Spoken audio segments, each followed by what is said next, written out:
पन्हाळगडाला फार मोठं ऐतिहासिक महत्त्व आहे, आपल्या सगळ्यांना माहिती आहे. आणि हे ऐतिहासिक महत्त्व टिकवून ठेवणाऱ्या अनेक गोष्टी आम्ही त्या ठिकाणी केल्या.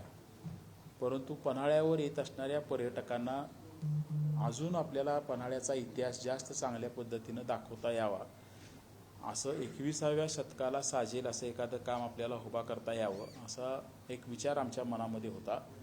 आणि तो विचार येणाऱ्या 6 तारखेला आपण पूर्णत्वाला नेतोय. आणि 6 मार्च हा सुद्धा प्रामुख्यानं पन्हाळ्याचा विजय दिन म्हणून त्या ठिकाणी साजरा केला जातो.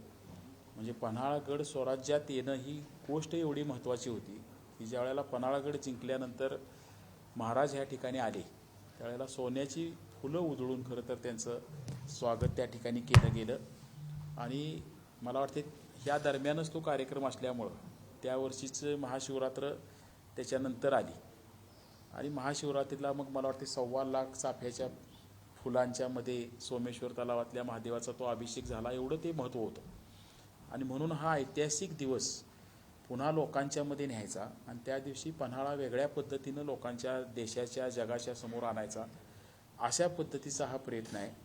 आणि पहिला देशातला ऐतिहासिक लघुपट हा 13D तंत्रज्ञानाच्या माध्यमातून आपण त्यावेळेला लोकांच्या समोर आणतोय.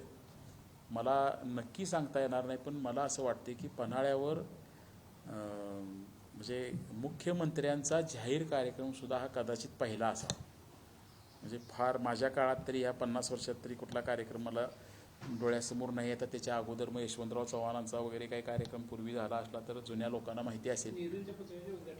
हां, म्हणजे तो फार म्हणजे जुन्या काळातला. हां, म्हणजे ह्या अलीकडच्या काळात मुख्यमंत्रीसुद्धा पन्हाळ्याला कार्यक्रमाच्या निमित्तानं पहिल्यांदा येत आहेत. आणि चांगला कार्यक्रम आपण त्या ठिकाणी नियोजित केला आहे.